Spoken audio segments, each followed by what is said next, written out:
Good evening again. Good evening again. We are into part two of our program tonight. The first part, of course, there we were talking with Professor Clive Thomas. Quite an interesting discussion. And we are coming with part two of our program tonight. You know, what we do here on this program is that we learn from each other, we teach each other, we discuss politics, we discuss current affairs, we discuss hard subjects like the one we've been talking to Professor Thomas about their free movement of labor across the Caribbean.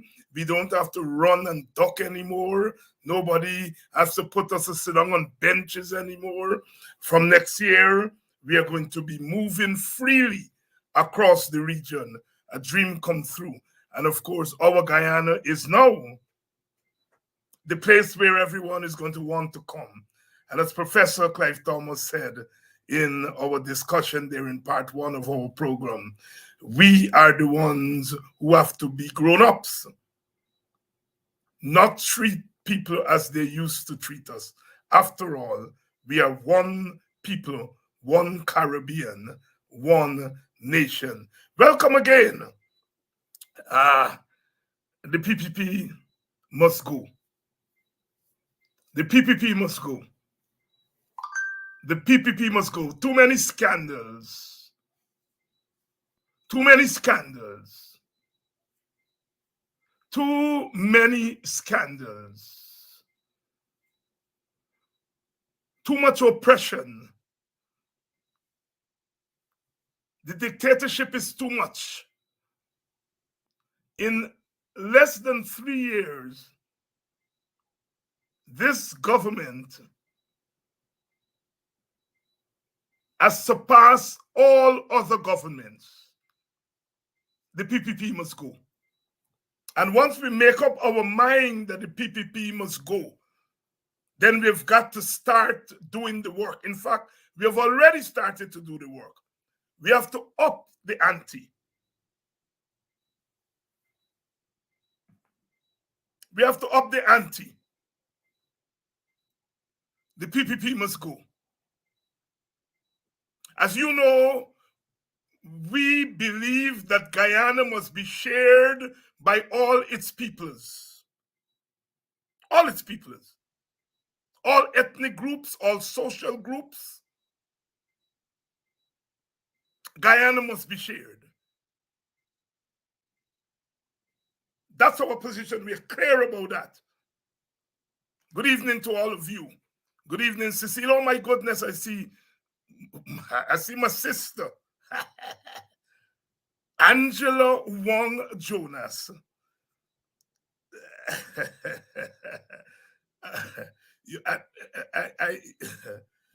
The reason I'm laughing is that when I leave Arizona, I just get a lot of costs because I don't look back. I have very, very good friends and comrades in Arizona. Angela is one of them. And they just take care of me good. When I shut up my house, I can come to Guyana and spend 3-4 months, and I don't have to look back. But I don't check them out steady. I don't call them steady. And they just abuse me. Professor, when you go to Guyana, you just forget me. Good evening, Arizona. All my people in Arizona. Angela, good evening. Good evening to you. And that's what happens when you live. When you live in more than one place, gosh, when I'm in Guyana, it's work. You're home, and there is work to do. But I want to let my friends in Arizona know that I don't forget them. And my other home, Washington, D.C., Maryland area, that's where my mother and my sisters and brothers, they all are. And I just get abused from them too. On my way to Guyana, I spent a week with them, and they too just abused me. But I got a chance to see all my friends in Washington, D.C., Maryland, because my brother and friends, they took me out to a party that night. One of the nights I was there, and I met all the politics 101ers from Maryland and Washington, D.C. and Virginia area. And the ladies complain that I am responsible for their husbands and boyfriends not doing anything in the house between 7 and 8:30 because of politics 101. And one of the husbands said, I am responsible for their wife not cooking their dinner between 7 and 8:30. Just got to get dinner afterwards. Good evening, Washington, D.C., Maryland, and Virginia. Good evening, good afternoon, because it's still afternoon in Arizona. It's bright daylight in Arizona, still afternoon. Good afternoon to Arizona. And of course, Guyana, the land of my birth. Guyana, the only country that I can call home. Guyana is our Guyana.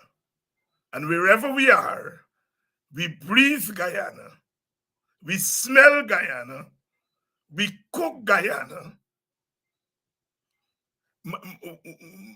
One of my sisters, they all migrated, 44 years now. And they migrated to the United States. And my sister tells her children that when they want American food, they got bite on the road, because she ain't cooking American food in she house. She cooking strictly Guyanese and West Indian food. If she children them want any other food, they got bite on the road. Good evening, my sister. Good evening. How are you all doing? True Guyanese, true West Indian. You can take me out to Guyana, but you can't take the Guyana out of us. And of course, we learned to be West Indian. We learned to be Caribbean. Good evening, Brooklyn. Brooklyn, all the Brooklynites. Good evening to you.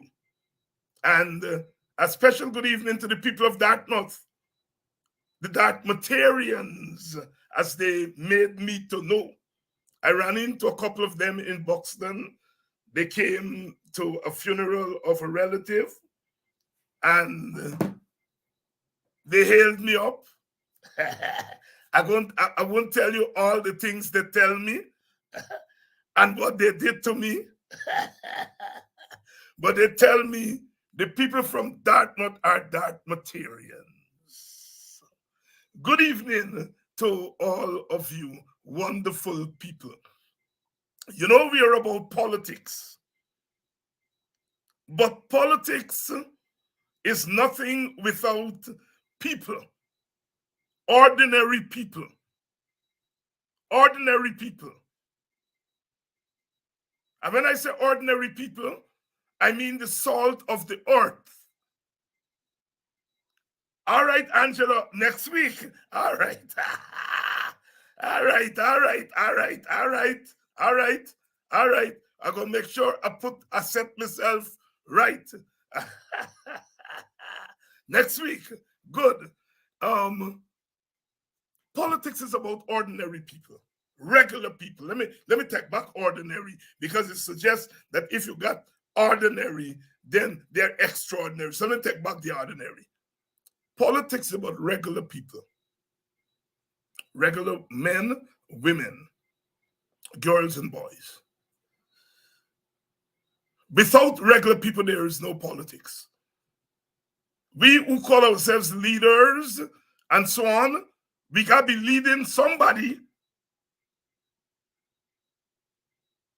We're not leaders just like that.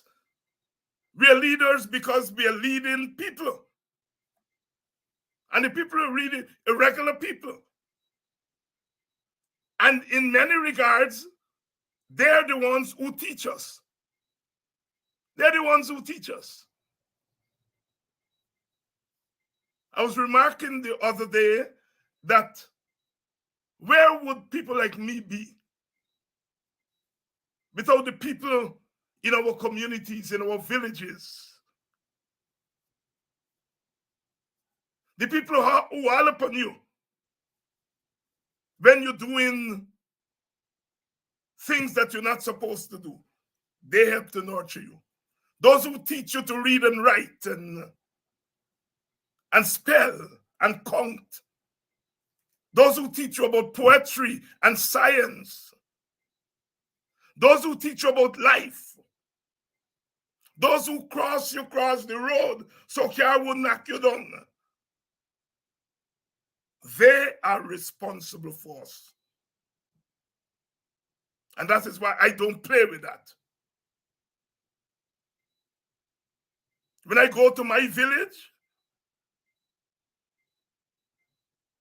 I make sure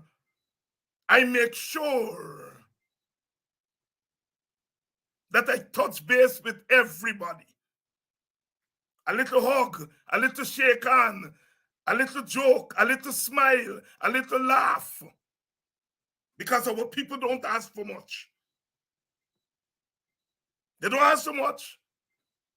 I can see it in their eyes whenever I look at them.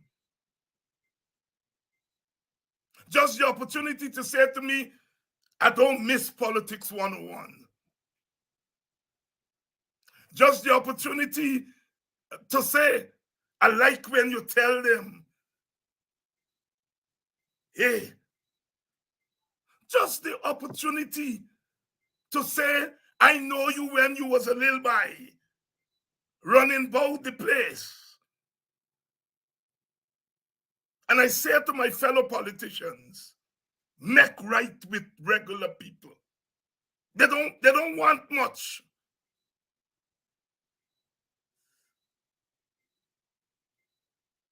Just before I came on air tonight, I parked my car and I had to go through the street to collect something. And I stopped by my people them. I stopped by Magna them. Sir, come take a beer. And then they bring the chair outside. I had to say, oh, Jesus, I got to run for going to be pro. Sorry, forget about the program. Our people don't ask for much. And I don't understand why some of our politicians feel that all they need to do is on the big day, go and smile and take selfie. What happened in between that? It is one of our failures as political leaders. One of our failures. One of our failures as political people is that we think that our people are beyond us. They're outside there. We only see them when we're ready to go and beg them for their vote. And sometimes all they want is a hello, a smile, a hug.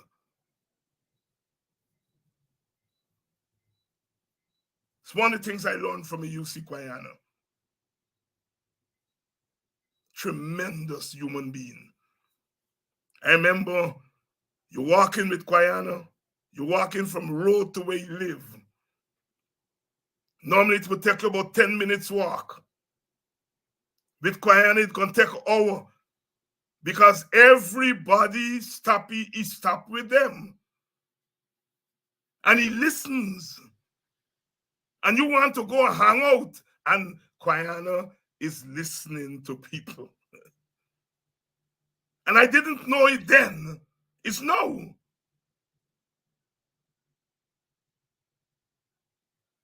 I don't, so long as I'm in the country and nothing extraordinarily happening, I don't miss funeral in my village.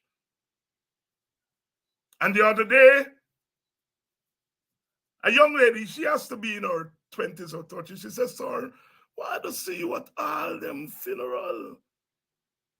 You's a busy man, how you just come to all them funeral?" And I told her, ask her if she ever heard about Mr. Quine. She said, yes. I said, well, I got that example from him. That those of us who now have a microphone must not behave as though we were born with this microphone. I wasn't born Dr. Hinds. Oh no.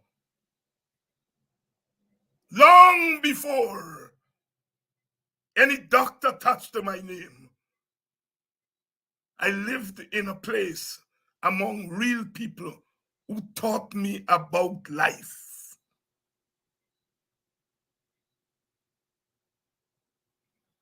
Good evening to all of you. We're talking tonight. One of my friends, there, Sandy. Big bye for me. I go down at back dance and I see my classmate them by gambling. I decided I gonna try my hand. Sandy coming out from the back dam. He called me, say, come by. He give me 4 mango. When me take the mango, me say, thanks, Sandy. And me turning for go back to the gambling. He said, come, don't go back there. I said, why? He said, that is not for you. I said, all right. He said, use a school buy, take the mango and go home. Go back a line tap. And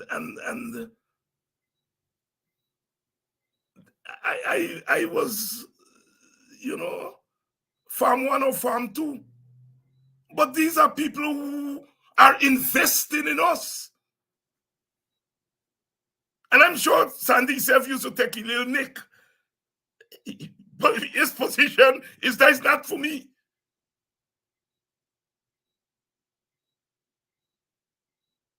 It is the investment that ordinary people, and there we go again, ordinary, regular people, they make in us.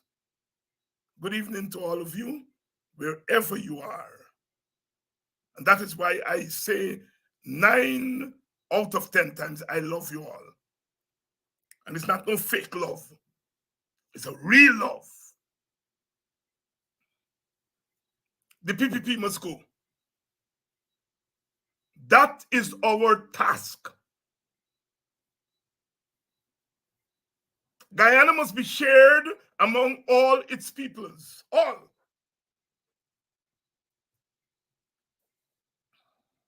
But the obstacle to that sharing of Guyana is the PPP.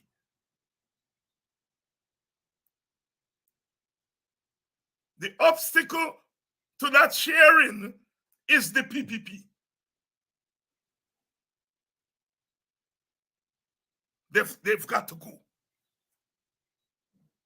And if they're to go, all of us, we got to band we belly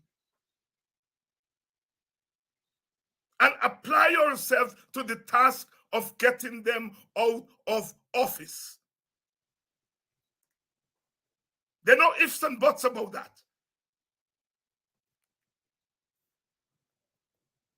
There are no ifs and buts about that. We cannot continue the way we are going.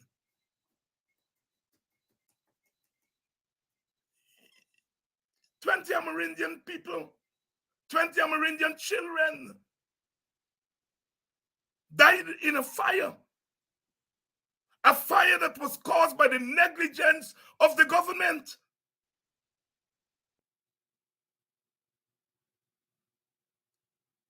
The president said he will set up a commission of inquiry. It took him 2 months and more before he can set up that commission. But before the commission even get down to work, the government, in its singular wisdom, decide that it's going to give these people some money. Now, if you set up a commission of inquiry, allow the commission to do its work, and then let the commission suggest that these people should be compensated. Let the commission determine the degree of hurt and dislocation when you have 20 children in a community killed, murdered by the hand and the negligence of the state.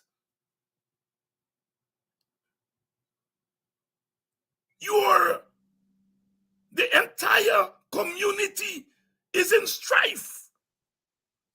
The fire didn't affect 20 fathers and 20 mothers. All families, all communities.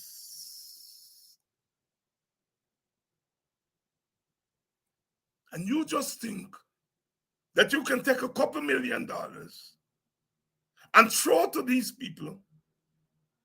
How did you arrive at the amount of money that you are giving to these people? That is what I want to hear from this government. How you arrive at that? Because if you're talking about compensation, you have to show you arrive at that.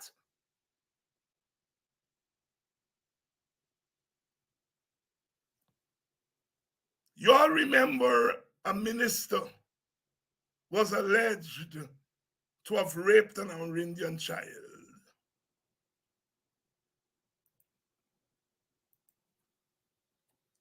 And it was alleged that he was given, he went and he paid some money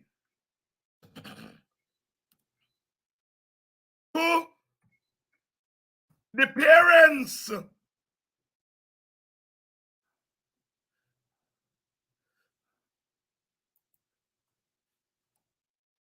You all remember the story? It wasn't long ago.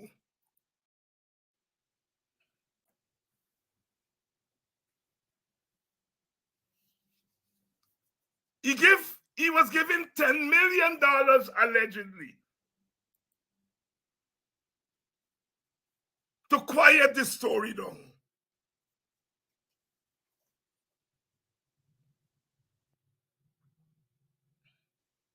Now these children were murdered. And you're giving them $5 million, giving their family $5 million. We are Guyanese. We know what $5 million is. And you decide that you are going to give these people $5 million.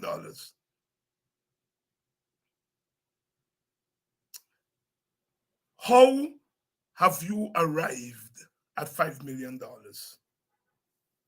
PPP got to go. They have to go. No twisting and turning.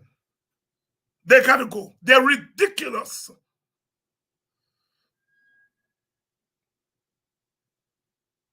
And you all understand why I and others take a position against the discrimination of Africans, the discrimination against African people. the exploitation of African people. You all understand why.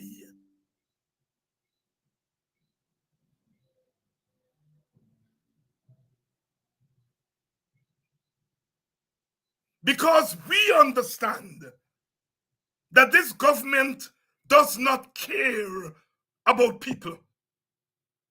That they feel that they can throw our oil money around and buy people, buy silence, buy cover up. They just, it's the height of disrespect.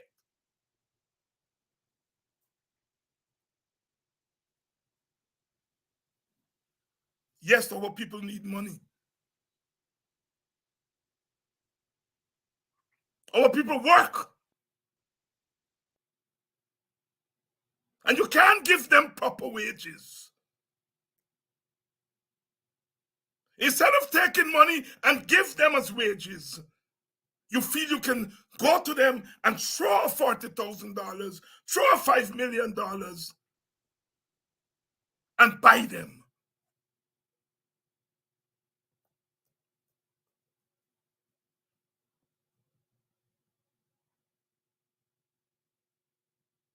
Disrespect.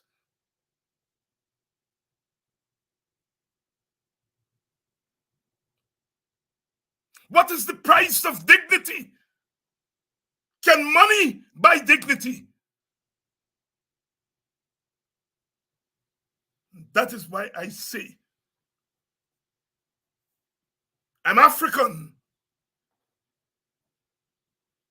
And whatever else happened to us on that plantation, when we came through those gates, we came out with our dignity.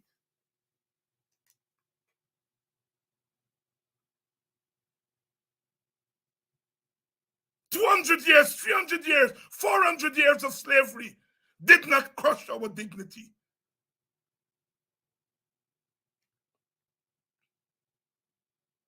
And we ought not to allow this PPP to crush our dignity and our pride when everything else fails us. That's what we have. There are going to be a few individuals who will sell their dignity and their pride. We expect that, but they do not represent the critical mass of us. As I said,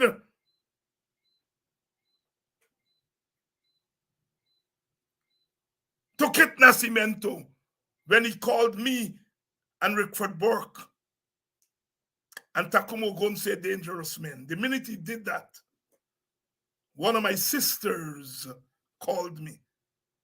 I won't call her name. She said, David, you've got to respond to Kit Nascimento. And I want you to tell him that he is defending the few at the top, the few elites in the PPP, and that you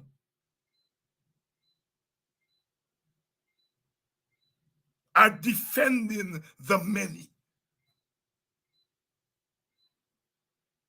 And I told him that, and he repeated it.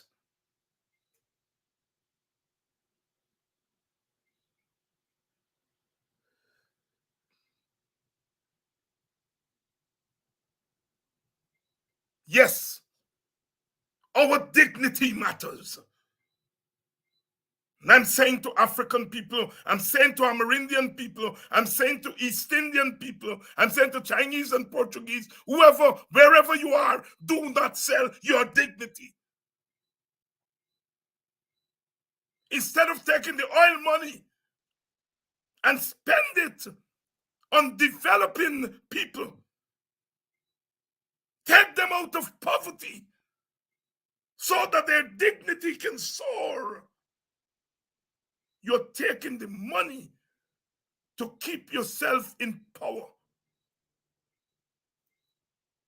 You made inroads into the African Guyanese community. Slave masters used to say they made inroads into Africa when they were enslaving my foreparents.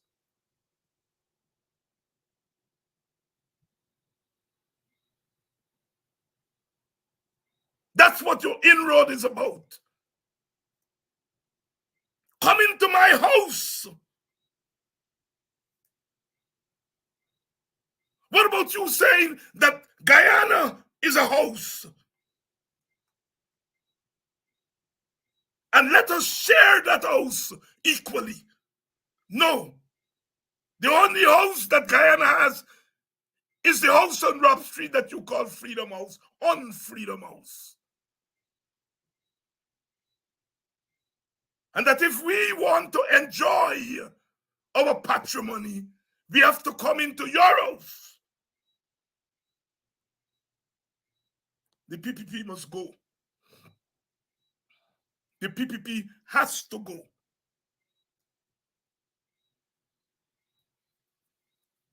We got to start working with purpose. Some of your political leaders will dance around and be politically correct. That's their business. I am not into political correctness. I am into the correctness that has to do with equitability. That for me is what is politically correct.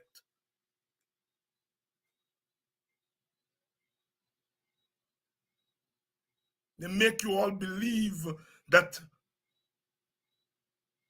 you all have no investment in the oil. It's only Exxon investing in the oil. Thank you, Exxon, for coming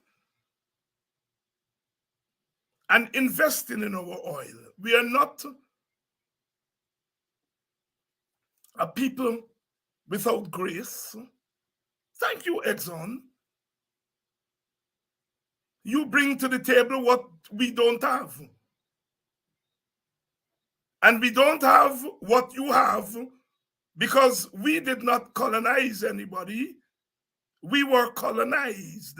We were dispossessed. So we don't have what you have. Thank you, Exxon. We are a grateful people. But Exxon, we have what you want. Thank God Almighty. The piece of earth that He has put us on has oil, plenty oil. And Exxon, you should say to us, thank you, Guyana. You have what we don't have. And let us collaborate. You bring something to the table, we bring a lot to the table.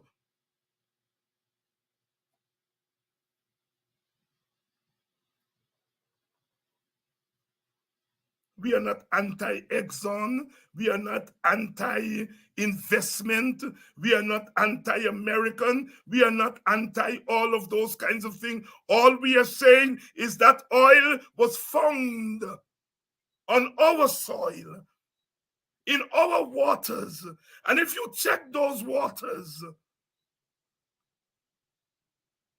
they're colored with the blood of our ancestors. The bones of our ancestors are in those waters, the Middle Passage. Many of our foreparents sought refuge in the Atlantic.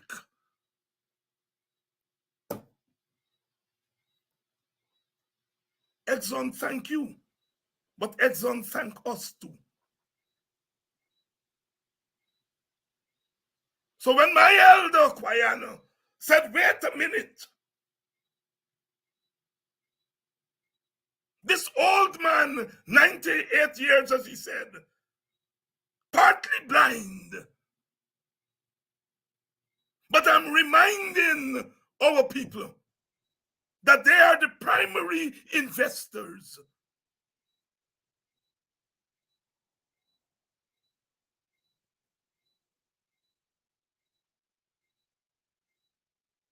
He was bringing wisdom to economics, people's wisdom,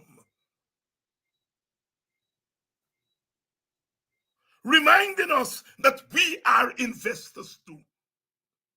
And as Professor Thomas just told you all an hour ago, half an hour ago, PSA means production sharing agreement.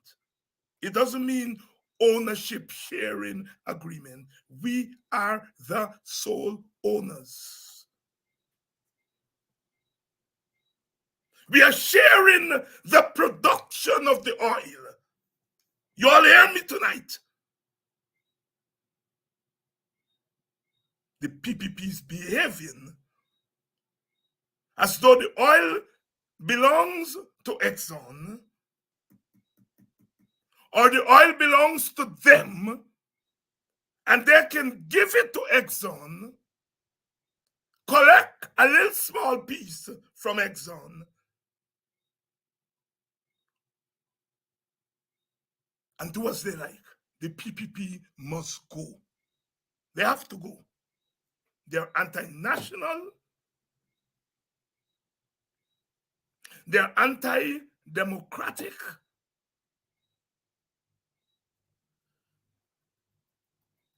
The PPP must go. And all of you, all of us, have to play a role.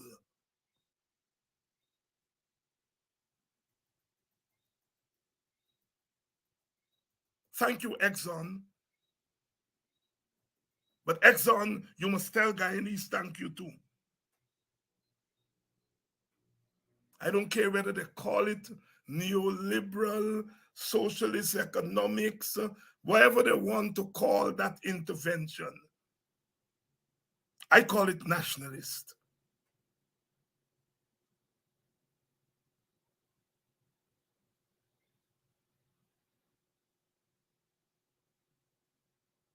You see,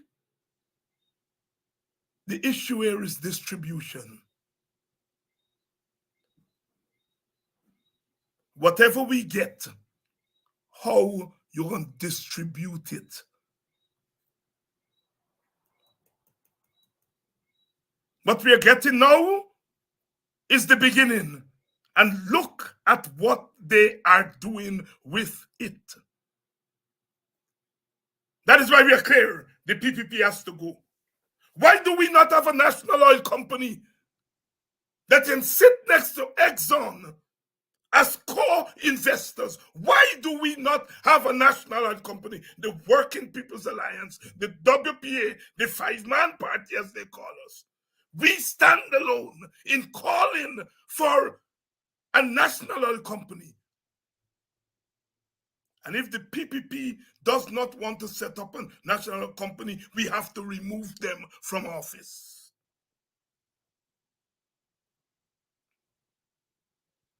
And we have to convince the other opposition parties.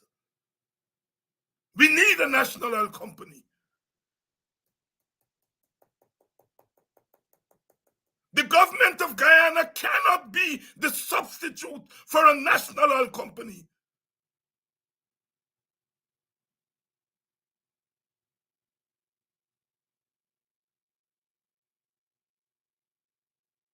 The PPP must go. We have to begin to up the ante.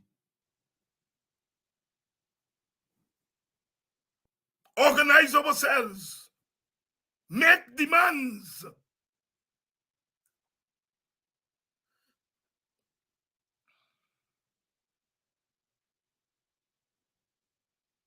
If you're going down election,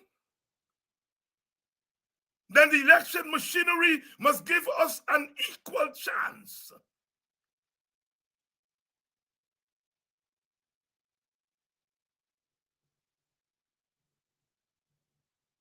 We got to stop playing politics. That's what they want us to do, is to play politics. In a couple of days, we'll be celebrating, observing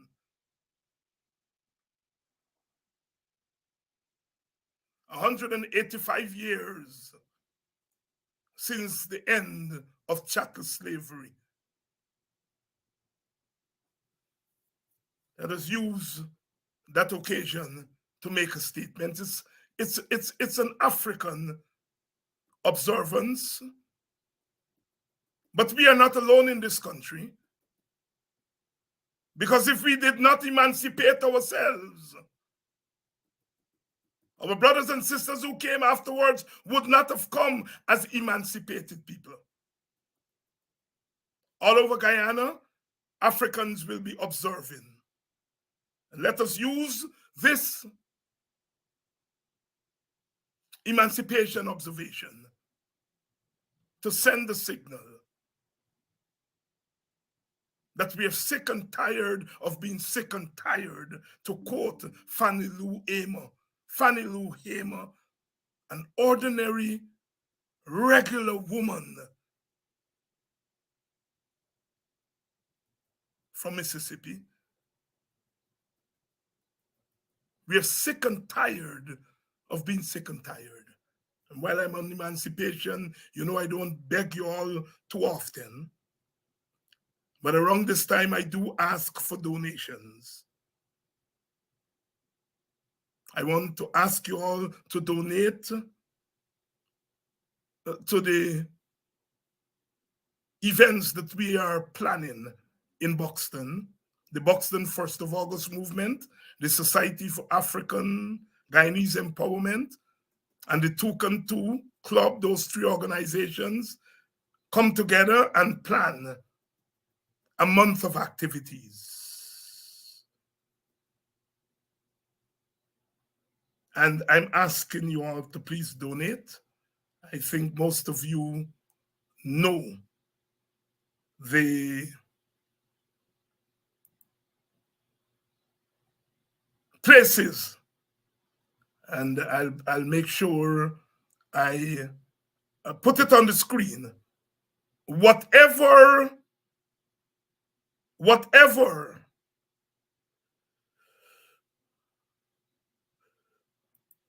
you can donate,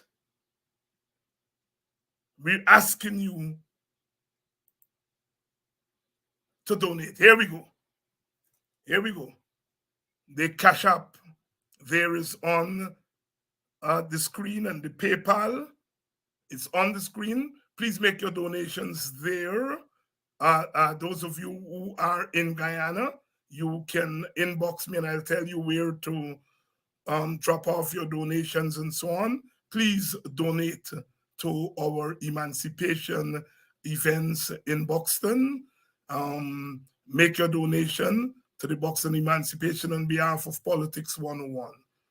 Politics 101. We kick off with a church service on the 30th. Then we have our libation and Buxton Emancipation Black is Beautiful concert on the night of the 31st. We start off with our libation at the Emancipation Monument. And then we have the Black is Beautiful concert. The village comes out at the Buxton Line Top. We have in attendance Yoruba singers, the longest roots band from Guyana, longest serving. They are going to be there. Buxton Fusion is going to be there. I think the Buxton Pride Steel Band is going to be there. And then we're going to have other items from various other artists. We let you know as the days go by. And then we will have the feeding of the older people in the village, the Emancipation Feast on the 1st of August. On the 1st of August, the Emancipation Feast, a feeding of old people and children. And then we're going to have the annual EUC Guyana Emancipation Symposium We'll let you know the date for that. And then later on down, we are going to have our Emancipation Village Day, where the community will come out and have a day, a village day, at the Buxton Ball Field. So we are developing these events, and of course, it costs money, and we are asking you to donate. We're asking you to donate via Cash App. It's there on the screen. Donate via PayPal. And if you don't use these two, you can get other sources by inboxing me or Brother Kedaki. But please support the Buxton Emancipation events. And as I say, let us make this year emancipation observances, let us make a statement that we are sick and tired of being sick and tired. This government has no good intentions. None. No good intention. We've got to get this government out of the way so that we can begin to sort ourselves out. We're against the $5 million you're giving to those children, the families, the communities of those children. We're against that. It's a pittance. It's an insult.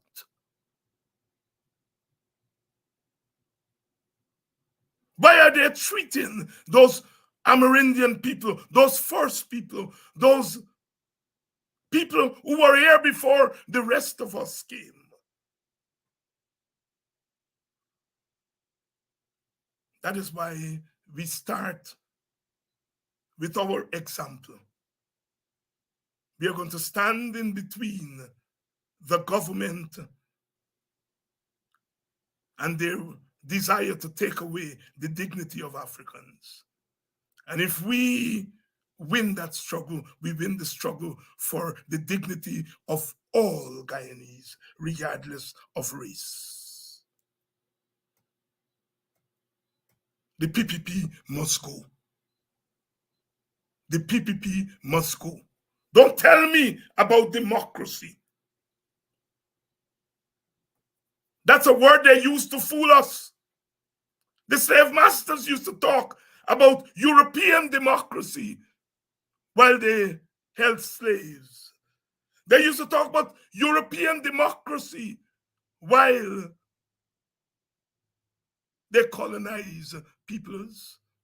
The great America used to talk about American democracy while African people were enslaved, and after enslavement lived in segregated second-class neighborhoods.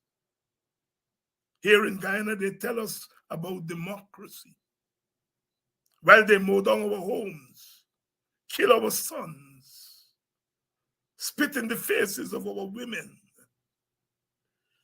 deny us our fair share of contracts, and they tell us about democracy. The PPP must go. The PPP must go. The PPP must go. Tomorrow night, we're going to be back. Tomorrow night, we are going to be back. And we are continuing to organize. We're going to be organizing as political parties. We're going to be organizing as movements. Wherever we are, we must organize. Organize ourselves so that we can remove the monster that has presented itself as the government of this country. I have no problems with individuals. When I see them, I say hello. Because my fight is not against individuals. Our fight is not against individuals.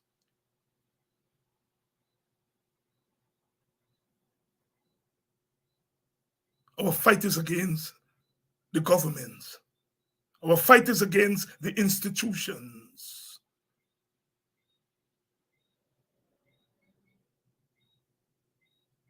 I don't know whether they're racist, but I know their policies are racist. My brother Ravi Dev was caught talking about the superior culture. And that thesis of the superior culture informs a lot of what happens in high places in this country. My brother Ravi Dev links business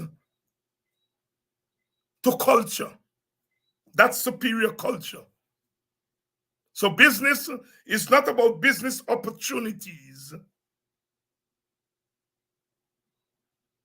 It's about a superior culture. So we of the inferior cultures, nobody should bother with us and business, because business is a culture, according to my brother Ravi. We are saying business is about opportunities. The greatest real estate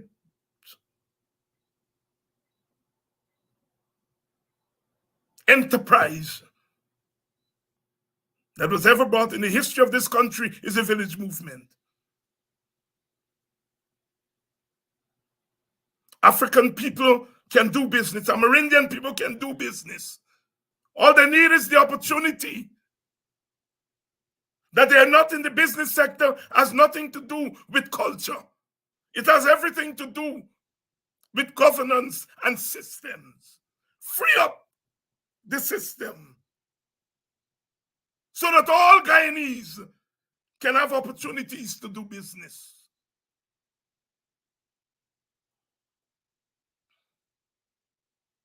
Guyana must have no place for a superior culture.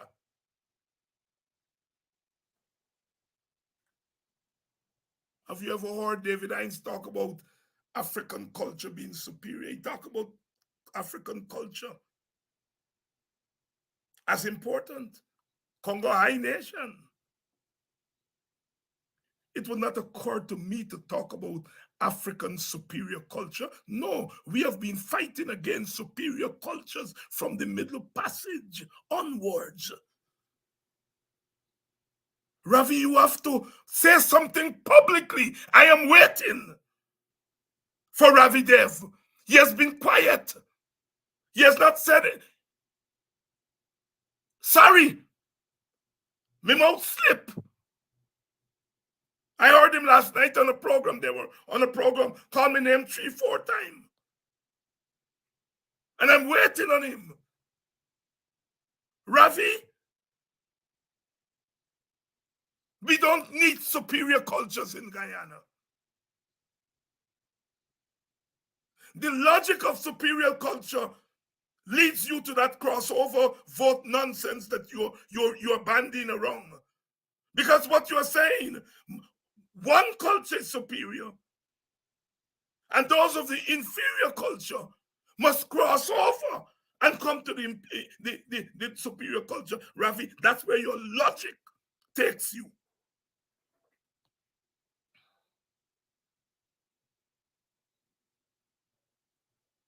The PPP has to go because the premise of the PPP governance is a superior culture.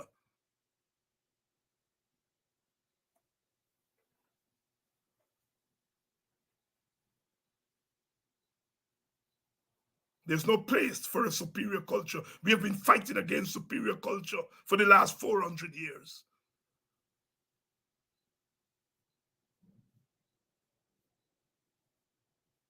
They have defined racism as anyone who defends African dignity. You're racist.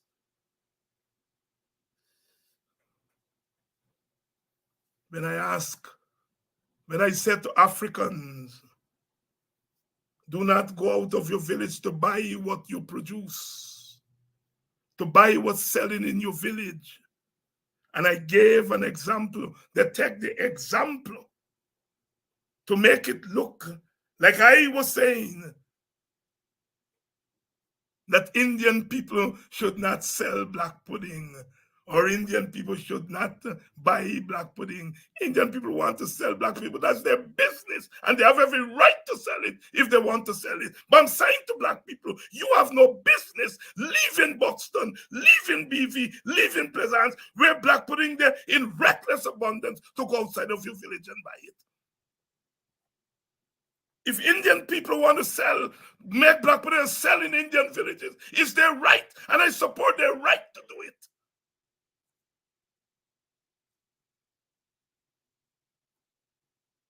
I know no Indian is going to leave Enmore and go to Bachelor's Adventure to look for duck curry. I know that.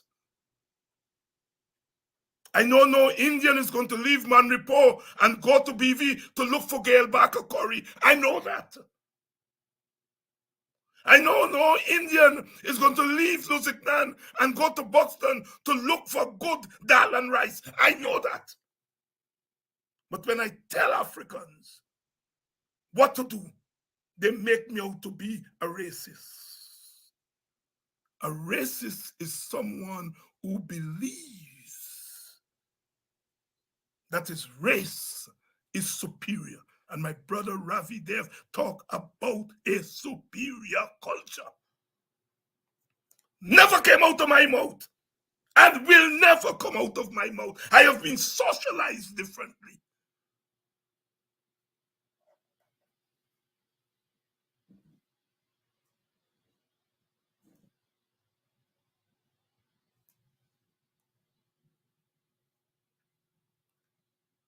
We come again tomorrow night because we're not giving up. The PPP must go. The PPP must go. They are the obstacle to a Guyana that is going to move from the fastest growing economy in the world to a human enclave where everyone who tenants it live with equal protection before the law, equal access to the resources. The PPP has to go.